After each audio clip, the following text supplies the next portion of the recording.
Selamat datang kembali di konten Mikey Ball dan ya sudah berapa hari ya kita bukan kita sih, kayak gue gak bikin video karena ya gue juga apa namanya lagi ada banyak kerjaan. Dan ya tentu gue mau ngucapin karena satu hari full juga ada satu gue harus ke rumah sanak saudara gue juga, rumah kerabat keluarga sih lebih tepatnya sih. Dan ya gue mau mengucapin selamat hari raya Imlek untuk kalian yang merayakan. Semoga kalian semua yang merayakan di ya, diberkati ya, dilimpahkan rezekinya di situasi sulit kayak sekarang ini. Dan juga semoga kalian juga bisa apa ya, lebih sehat, bukan lebih sehat lagi, gimana ya, mendapatkan kesehatan yang lebih prima lah ketimbang sebelumnya gitu loh. Dan juga ya tentu semoga kalian lebih makmur lah dari tahun-tahun sebelumnya. Itu sih mungkin pesan singkat dari gue. Dan ya gue bikin videonya malam hari dan kemungkinan gue akan uploadnya kira-kira siang. uh, jadi ini videonya bakal up kurang lebih siang hari, ya tanggal 4 Februari siang lah gitu. Oke, langsung aja kita ke konten kali ini. Jadi gue mau bahas winter transfer yang udah selesai dari tanggal 31 kemarin. Dan ya beberapa sih ada yang untuk gue bener-bener, bukan bener-bener sih, kayak ada beberapa yang mengejutkan dan ada beberapa yang sebenarnya emang udah kedengaran dari awal-awal winter transfer buka. Jadi langsung aja kita ke yang pertama dulu. Vlahovic akhirnya setuju untuk pindah ke Juventus dengan harga 81,6 juta euro. Ya, memang sih sebenarnya kalau untuk Vlahovic ini sebenarnya gue lihat ada beberapa gosip-gosip gitu, kayak contoh Vlahovic terakhir-terakhir juga digosipin ke Arsenal. Tapi ya gue rasa sih Vlahovic mungkin dalam konteks ini dia sadar diri sih, karena ya mungkin dia produktif di Serie A, tapi kalau misalkan disuruh pindah gitu ke liga yang bener-bener keras kayak IPL, ya dia juga pasti mikir-mikir lah gitu. Dengan usia yang 22 tahun, kalau misalkan dia terlalu cepat main di Inggris kan ekspektasi, ya gue sih ngerti juga sih, kayak mungkin ekspektasinya bakal terlalu tinggi gitu loh dari klub yang pengen dia ini main gitu loh, main untuk timnya mereka, kayak ya in this konteks Arsenal lah. Akhirnya setuju untuk pindah ke Juventus. Dan ya gue rasa ini uh, this is a good move sih untuk Vlahovic ya. Semoga dengan pindahnya dia ke Juventus dia benar-benar bisa lebih berkembang gitu loh. Karena ya masih di Serie A, main untuk Liga Italia. Jadi ya untuk gua sih ya sekarang dia tinggal membuktikan aja gitu loh, dengan harga segitu bisa nggak dia untuk lebih edan lagi gitu loh untuk bermain gitu, terutama untuk mencetak gol ya. Karena ya Vlahovic ini kan gue sih nggak gitu ngelihat dia, tapi gue rasa ya dengan harga situ mestinya performa dia bakal sebanding lah dengan apa yang udah Juventus keluarkan gitu.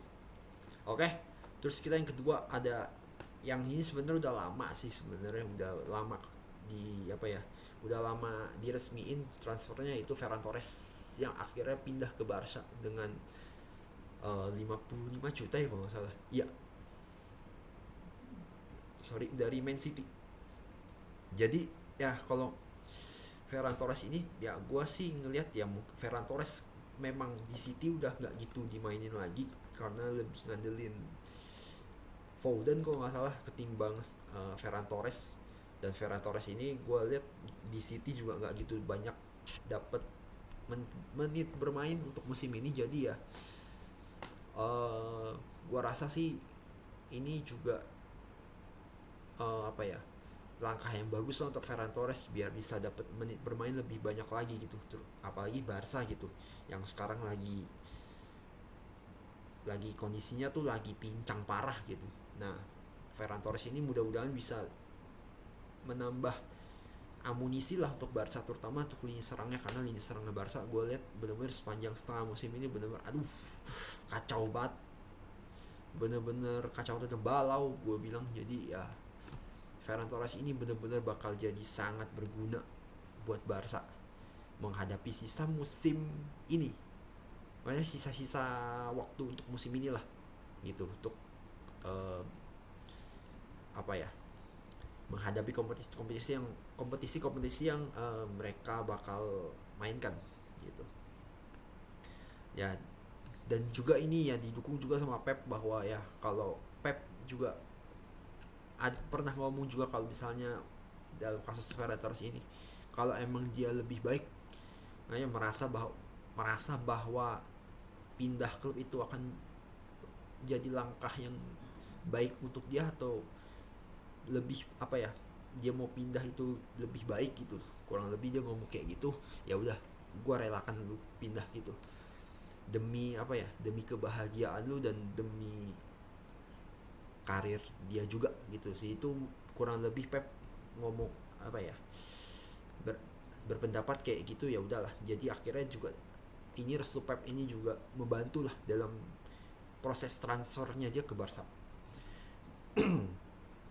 Kita ke yang berikutnya, ada Luis Diaz yang akhirnya pindah ke Liverpool. Kalau nggak salah dia ini dari Porto kalau nggak salah nih dia nih. Ntar gue lihat dulu. Ya, dia dari Porto, bener. Dengan harga 45 juta euro.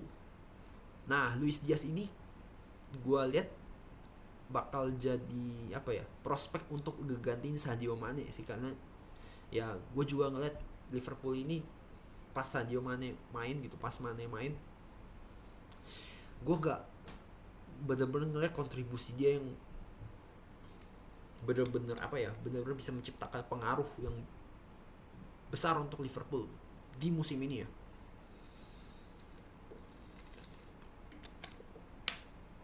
Karena performanya dia untuk musim ini gue lihat biasa-biasa aja, bahkan kadang dia mainnya tuh juga jelek dalam beberapa kesempatan. Ya ada sih dia bermain cukup bagus Mane ini, tapi ya gue bilang dari sayap kiri ini gak cukup gitu, karena juga maksudnya ya mungkin gue lihat si klub pasti mau performa di sayap kiri ini bener-bener sama baiknya dengan yang ada di sayap kanan, yang dimana salah ya salah gitu. Kalau dia perform banget, dia bakal memberikan yang pengaruh yang positif lah untuk Liverpool gitu. Cuman ya Sadio Mane ini untuk musim ini gue liat mainnya biasa-biasa banget gitu, standarnya dia lah, gak yang menonjol banget, gak yang kurang banget gitu ya. Ada sih dia beberapa kesempatan dia kurang banget, ada beberapa kesempatan juga dia bermain juga apa ya, lebih dari standarnya dia lah gitu. Nah, Luis Diaz ini untuk gue pembelian baik gitu, karena ya gue juga ngeliat ini benchnya Liverpool juga parah banget lah pokoknya. Gak bisa lu ngandelin pemain-pemain muda yang kayak Minamino sih, contoh yang aduh nge-shoot aja bisa terbang ke atas, bingung. Terus sama kayak Nat Phillips gitu dan pemain-pemain yang lebih yang punya karakter menyerang lain lah gitu. Jadi ya Luis Diaz ini menurut gue pembelian yang bagus untuk Liverpool ya, untuk menambah apa ya, kekuatan lah terutama di bench gitu, karena ya benchnya Liverpool emang busuknya bukan main gitu loh. Dan ya we'll see lah gimana nanti Luis Diaz apa ya, bisa memberikan dampak buat Liverpool. Dan ya, kita yang berikutnya ini Bruno Guimaraes ke Newcastle dari Lyon. Nah sebenarnya kalau untuk kasusnya untuk kayak Newcastle ini sebenarnya total ya, tim ini punya udah 5 pemain loh yang mereka dapetin di transfer musim dingin ini. Yang pertama itu ada Trippier, terus ada Chris Wood, gue nggak tau terus sama siapa lagi, kalau nggak salah 2 pemain lokal Inggris, sama satu lagi ya si Gimares ini. Nah Gimares ini posisinya itu adalah defensive midfielder, dan untuk transfer posisi yang mereka dapetin itu ada center back, terus ada full back yaitu Trippier, full back kanan. Jadi sih sebenarnya bisa main di kiri juga, tapi gua rasa Trippier bakal main di kanan sih, di back kanan lah.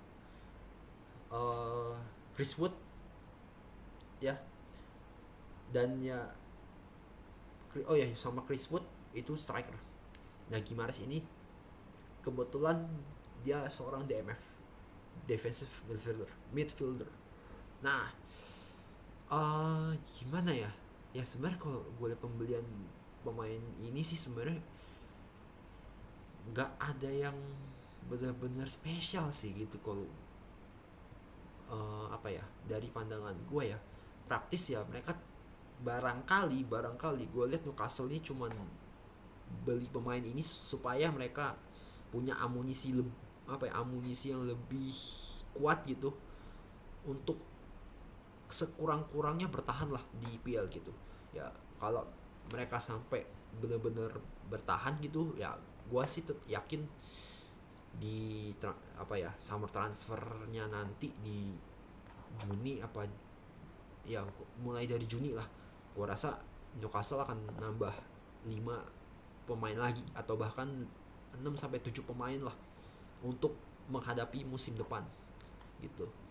Ya semoga sih ya mereka bisa survive gitu di IPL gitu. Tapi kalau sampai turun kasta ya gue bener-bener speechless lah lu dengan tim ini gitu. Tim yang udah bener-bener dapat sokongan banyak gitu, tapi ya lu keluarin duit banyak cuman buat championship top doang. Jadi ya apa ya, lebih ke arah ironi ke Newcastle ini. Jadi ya lihat aja ntar Newcastle bakal ada di posisi mana sampai di akhir musim. Oke. Terus Ndombele akhirnya ke Lyon dengan status pinjaman dari Spurs, dan Spurs sementara dapetin 2 pemain dari Juventus, Kulusevski sama Bentancur. Gimana ya, gue jujur mungkin Conte punya rencana lain ya buat 2 pemain ini ya, cuman dari 2 pemain ini ya aduh bener deh, main juga kurang gitu, performa biasa banget, cenderung gak underperform gitu ya. Bentancurnya mungkin masih mending gitu, cuma kalau Kulusevski ini aduh, ini bener-bener mirip banget sama Bernardeschi gitu. Mainnya cuman dribble shooting gitu. Udah gak ada pikiran lain gitu, dan seringkali mainnya juga jelek Kulusevski ini. Bentancur pun sama gitu, cuman ya dia slightly better lah gitu. Mungkin sih ya Kulusevski ini dibeli karena ada gosip kalau si Bergwijn ini mau pindah ke Ajax Amsterdam ya. Dan emang Ajax kebetulan pengen banget ambil jasanya dia untuk gantiin siapa ya, kalau nggak salah gantiin si Neres kalau nggak salah, yang udah akhirnya pindah ke Shakhtar Donetsk gitu. Nah mungkin kalau Kulusevski ini antisipasinya karena kesana, dan Bentancur gue lihat karena ya emang midfieldnya Spurs ini juga agak lemah, bisa dibilang titik lemahnya Spurs lah. Jadi ya dengan adanya Bentancur ya mudah-mudahan bisa menambah kekuatan lini tengahnya gitu. Dan ya Ndombele kan juga udah resmi dipinjam sama Lyon, jadi ya Bentancur datang gitu, bisa datang ke Spurs. Oke, terus kita ke uh, yang berikutnya. Gosens akhirnya pindah jadi ke Inter. Nah menurut gue ini Inter apa ya, melakukan sesuatu yang cerdas sih, karena ya ini pemain kan bisa benar-benar main di posisi berbagai posisi gitu. Di left back dia bisa, di left midfield bisa gitu. Dan ya dia benar-benar versatile lah untuk pemain yang apa ya, yang udah banyak merasakan Liga Italia gitu. Untuk gue nih pemain juga multi talented, dan gue rasa Inter benar-benar mengambil langkah yang bagus demi menambah daya gedornya mereka juga. Terus kita ke yang berikutnya, Adam Traore sama Auba akhirnya pindah ke Barca gitu. Adama Traore ini kalau nggak salah dipinjem dari Wolves. Sementara yang unik ini Aubameyang. Ini unik sih buat gue sih, karena sebentar,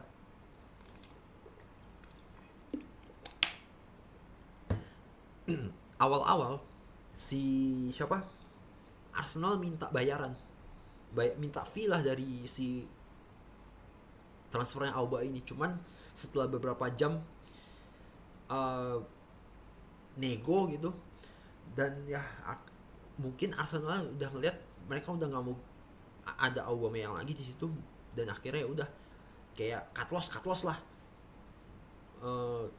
gue gratisin nih pemain. Dan ini juga apa ya, gue lihat ini andilnya si, aduh gue lupa tuh siapa tuh direkturnya dia tuh, gue lupa lah pokoknya. Alemani ya, si Alemani ini juga pinter negosiasinya untuk Auba. Jadi ya mungkin dia bilang ya tim ini, gue sekarang klub ini lagi nggak ada duit nih, nah, lu bisa nggak coba kasih apa ya, lu kurangin lah at least biayanya gitu loh, bahkan dapat sampai gratis loh.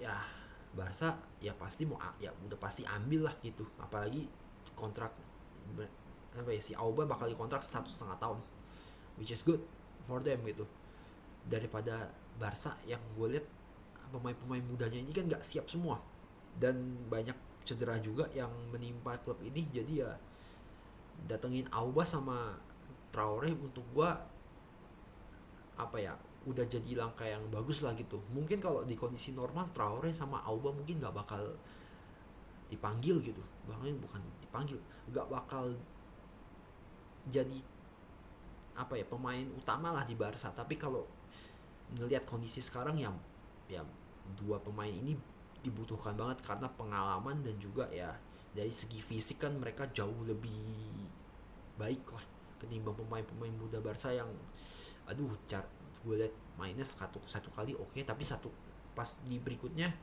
nggak kelihatan sama sekali, bahkan hilang gitu. Nah ya gue sih berharap Barca bisa lebih baik lagi dengan transfer yang mereka udah lakukan. Terus Martial gitu yang akhirnya di apa ya, akhirnya jadi dipinjem ke Sevilla. Gue nggak tahu ini kayaknya opsinya permanen, opsi beli permanen sih buat gue atau enggak, gue harus lihat lagi detailnya. Tapi kalau sampai dia opsinya beli permanen, ya untuk gue sih Martial mengambil langkah yang bagus sih untuk karirnya juga. Terus Coutinho akhirnya jadi pindah ke Aston Villa bersama Lucas Digne. Kalau untuk karena ya kalau untuk Coutinho-nya ya, kasusnya Coutinho ya ada temannya dia juga si Gerrard ya di Aston Villa as the head coach gitu ya, karena udah kenal juga sama Gerrard ya, mungkin kedekatan secara emosional lah itu juga berpengaruh buat transfer ini. Ditambah juga ya gue lihat Coutinho kan juga gak perform gitu di Barca, dimana Coutinho tuh lebih banyak lebih banyak ingin punya keinginan mencari ruang kosong itu, yang mana ya lu nggak akan bisa dapetin sering-sering gitu kalau di La Liga, karena La Liga kan mainnya lebih mengandalkan passing dan taktik gitu. Sementara kalau IPL kan kadang-kadang lu bisa dribble bola, bawa bola masuk gitu. Karena ya IPL mainnya cenderung lebih terbuka gitu ketimbang La Liga. Apalagi lu main di Barca gitu, ya pasti ya diparkir semua lah sama tim-tim lain gitu. Tim-tim apa ya, kayak contoh Levante atau Granada gitu-gitulah ya. Dan gue bilang dia ke Aston Villa ini juga cukup bagus, langkah bagus untuk dia, karena ya apa ya, si Gerrard bisa memanfaatkan penuh kemampuannya Coutinho gitu loh. Dan gue lihat Coutinho memang lebih cocok mainnya di IPL ketimbang main di La Liga, yang La Liga itu mainnya bener-bener taktis banget, which means ya kalau cara mainnya kayak Coutinho gitu gak bakal apa ya, bakal jarang banget lu dapat kesempatan untuk mencoba dribble masuk infiltrate lalu ya lu cetak gol gitu contoh. Oke, terus kita yang ke yang terakhir yang menurut gua cukup ngejutin juga, Van de Beek sama Dele Alli akhirnya berdua ini sepakat untuk pindah ke Everton. Ditambah juga Frank Lampard yang akhirnya jadi head coach barunya Everton setelah Rafa Benitez dipecat. Nah, untuk ini sebenarnya dua pemain ini karakternya sih sama ya, mirip-mirip gitu. Cuman Dele Alli ini lebih versatile in this case. Jadi mungkin Dele Alli sama Van de Beek ini bisa gantian main as attacking midfielder, atau mereka bisa main barengan dengan asumsi Dele Alli itu dipasang di sayap kiri gitu. Sementara Donny van de Beek ini kan ya gue lihat dia butuh banget menit bermain gitu, karena di MU ya bener-bener gue bener gak paham lagi di zaman Oli dia nggak dapet kesempatan main. Pas zamannya Rangnick pun sama aja, bahkan Rangnick pun juga nggak apa ya, nggak buka mata sama sekali buat Van de Beek. Itu sih yang gue bingung dari Rangnick ini, ada apa gitu. Tapi ya Van de Beek gue lihat di Everton ini bakal dapet lebih banyak kesempatan untuk bermain sih gitu kan. Ditambah juga emang Van de Beek ini kan kemampuannya terbatas gitu. Dia memang pekerja keras tapi kemampuan atau skill individunya tuh emang terbatas gitu. Dia cuman basicnya cuman emang dia purely main di attacking midfielder, cari ruang kosong untuk apa ya, untuk dianya sendiri gitu loh. Maksudnya dalam artian ya dia main harus dengan skema gitu loh, dimana ya dulunya pas di Ajax ya playmakernya tuh dari winger, jadi dia benar-benar bisa masuk, dia bisa manfaatin umpan-umpan dari winger-winger ini yang at that time jadi playmaker juga. Nah di MU kan dia nggak dapet kesempatan kayak gitu karena cenderung main lebih di daerah tengah. Nah jadi ya gue nggak tahu nanti Van de Beek bakal kayak gimana cara mainnya, atau secara tim bakal main kayak gimana. Tapi yang jelas ya gue lihat sih mudah-mudahan Van de Beek lebih berkembang aja di Everton. Kalau sampai masih sama juga Everton dari segi gameplaynya yang lebih direct di tengah, gue gak paham lagi. Mungkin Van de Beek harus benar-benar cari tim baru, dari apa ya, dari mungkin pas summer transfer nanti dia harus cari tim baru yang bisa bukan memenuhi, bisa menampung kapasitas dia yang terbatas. Ya mungkin itu aja sih sekilas info transfer musim dingin kali ini, yang dimana sebenarnya udah berakhir 31 Januari kemarin. Dan ya gue coba rangkum aja yang benar-benar penting sih untuk untuk gue ulas di sini. Jadi itu aja mungkin video dari gue. Terima kasih udah nonton dan sampai ketemu lagi di Mikey World berikutnya. Ciao.